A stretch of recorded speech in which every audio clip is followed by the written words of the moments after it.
नमस्कार दोस्तों, फिर से हाजिर हूँ एक अनदर ब्लॉग के साथ। और आज हम चलेंगे शिशु विलेज, जो कि लाहौल स्पीति डिस्ट्रिक्ट में है। जब से अटल टनल खुली है, टूरिस्ट को कुल्लू मनाली में आसपास घूमने को काफ़ी ऑप्शन हो गए हैं। पहले जो लाहौल स्पीति था वो कुल्लू मनाली से कटा हुआ था। तो दोस्तों, अब कुल्लू मनाली जब भी आप जाएं तो अटल टनल को क्रॉस करके शिशु विलेज भी घूम सकते हैं। तो इससे पहले कि मैं आपको जानकारी दूं शिशु विलेज कैसे पहुंचना है, ये कितनी दूरी पर है, मेरा आपसे आग्रह है कि जिन्होंने मेरा ये YouTube channel Katoch family blog नहीं सब्सक्राइब किया है, पहले सब्सक्राइब कर लें, बेल आइकन को प्रेस कर लें ताकि उनको मेरी आगे आने वाली वीडियोस का नोटिफिकेशन मिलता रहे। दोस्तों, हम कुल्लू मनाली अप्रैल महीने में गए थे और इस समय रोहतांग दर्रा बंद होता है, वहाँ जाने की इजाज़त नहीं होती। इसलिए हमने शिशु विलेज जाने का सोचा। शिशु विलेज जो है वो मनाली से लगभग 55 किलोमीटर दूर है। इसके लिए हमें पहले सोलांग वैली जो 12 किलोमीटर है और फिर अटल टनल जो 40-45 किलोमीटर दूर है वहाँ तक पहुँचना होगा। और उसके बाद में फिर अटल टनल को क्रॉस करके हम शिशु विलेज पहुंचेंगे। दोस्तों, जैसे जैसे हम शोलांग वैली और अटल टनल की ओर बढ़ रहे थे तो कुदरत के नज़ारे भी बढ़ते जा रहे थे। आसपास ऊंची ऊंची पहाड़ियाँ थीं और जो ड्राइवर भैया हमारे साथ थे वो हमें बोल रहे थे कि ये तो कुछ भी नहीं है। जैसे जैसे हम अटल टनल की ओर बढ़ते जाएंगे, बर्फ़ से ढके हुए पहाड़ आपको नज़र आएंगे और इतनी ज़्यादा बर्फ़, इतनी ज़्यादा कुदरत के नज़ारे, इतनी ज़्यादा सुंदरता आपने शायद ही पहले कभी देखी हो। तो हम धीरे धीरे आगे बढ़ते जा रहे थे और हमें थोड़े थोड़े बर्फ़ से ढके हुए पहाड़ दिखना शुरू हो गए थे। और दोस्तों, जैसे जैसे हम आगे बढ़ते जा रहे थे टेम्परेचर भी डाउन होता जा रहा था।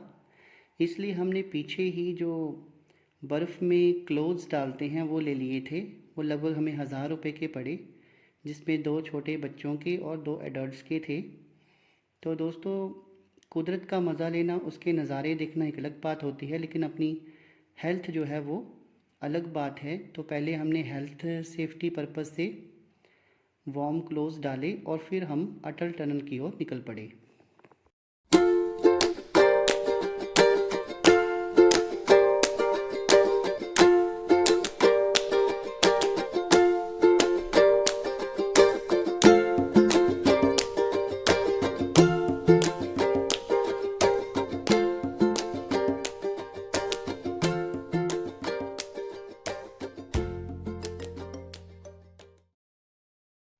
दोस्तों, अब हम लगभग अटल टनल के पास पहुंच चुके थे और चारों तरफ सफ़ेद रंग के पहाड़ ही दिख रहे थे।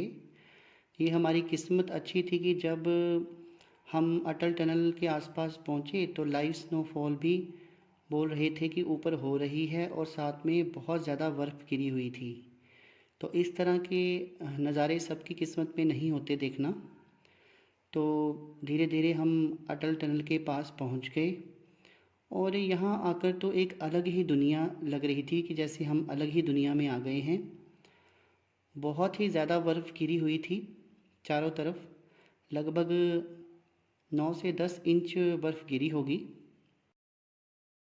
जैसे ही अटल टनल के पास पहुँचे, ऐसे लग रहा था कि ये हेवन ऑन अर्थ है।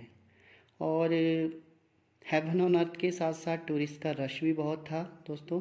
तो हमारे ड्राइवर ने बोला कि हम गाड़ी उस जगह पार्क करेंगे जहाँ पर थोड़ा रश कम हो, ताकि आप थोड़ा बर्फ़ का आनंद ले सकें। सभी लोग वहाँ पे जो बर्फ़ गिरी हुई थी उसमें पिक्स खिंचवा रहे थे और वहाँ पे गेम्स खेल रहे थे। कुछ ने तो एक्टिविटीज़ भी ले रखी थी। तो हमने पर्टिकुलरली कोई एक्टिविटी नहीं ली थी। हमने ये सोचा था कि जब हम कुल्लू मनाली जाएंगे तो हम वहाँ पर अपने हिसाब से एक्टिविटीज़ करेंगे। तो हम थोड़ा पीछे रुकने की बजाय हमने सोचा हम थोड़ा आगे चलते हैं और बिल्कुल अटल टनल के पास हम वहाँ पर ब्रेक लेंगे और हमें कुछ फ़ोटोग्राफ्स भी खिंचानी थी बर्फ़ के अंदर। और ऐसा भी कह रहे थे कि ऊपर लाइव स्नोफॉल भी देखने को आज मिल सकता है। तो बिल्कुल अटल टनल के पास ही हमने थोड़ी देर का ब्रेक लिया और बच्चों को बर्फ़ में खेलते हुए बहुत मज़ा आ रहा था। स्नो में वो स्लाइड कर रहे थे, क्योंकि बच्चे एज़ कम्पेयर टू बड़ों के थोड़े वैसे भी स्ट्रॉन्ग होते हैं।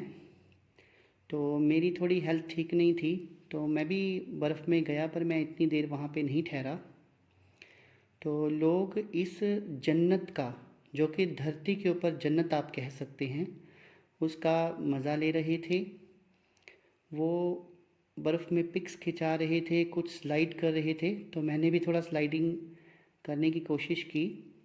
और मेरी बेटी है अन्विता, उसने भी स्नो में स्लाइड करने की कोशिश की, पर टेम्परेचर बहुत डाउन था कुदरत के नज़ारों के साथ साथ। तो आप जब भी जाएं, मेरी आपको यही एडवाइस होगी कि एक गॉगल, ग्लव्स और जो नीचे आपको रेंट के ऊपर क्लोज मिलते हैं वहाँ डालने के लिए, वो ज़रूर डाल कर जाएँ।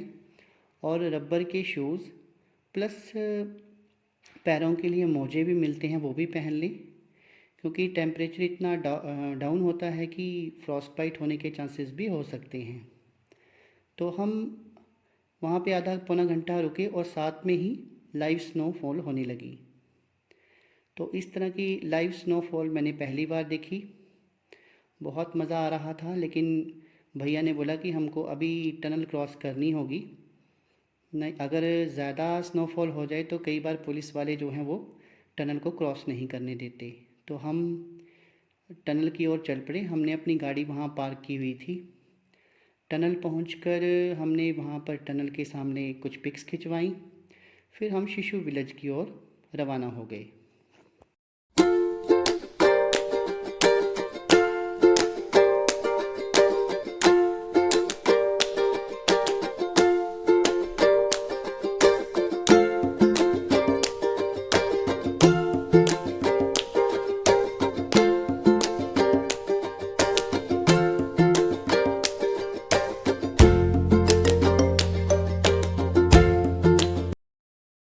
अटल टनल दोस्तों लगभग 9.2 किलोमीटर है और लगभग 10 से 15 मिनट की ड्राइव होती है अटल टनल के अंदर। और जैसे ही हम टनल के बाहर आए तो बाहर बहुत ही सुंदर धूप खिली हुई थी और चारों तरफ बर्फ़ ही बर्फ़ थी शिशु विलेज में। ऐसे कुदरत के नज़ारे बहुत कम देखे हैं मैंने पहले। इतनी ज़्यादा बर्फ़ होने के बावजूद बीच में ब्यास दरिया जो है वो भी बह रहा था और ये दृश्य और भी सुंदर लग रहा था। काफ़ी टूरिस्ट शिशु विलेज पहुंच चुके थे। हमें भी बहुत भूख लगी थी। पहले हमने वहाँ थोड़ी मैगी खाई। वहाँ मैगी के 1-2 स्टॉल थे, उसके अलावा खाने को कुछ भी नहीं था। फिर हम ब्यास दरिया के पास जाकर बैठ गए और इतना ज़्यादा सुंदर दृश्य था कि दिल कर रहा था कि घंटों यहीं बैठे रहें। पानी जो है वो बहुत ही धीमी गति से बह रहा था और आसपास बर्फ़ से सने हुए पहाड़ थे।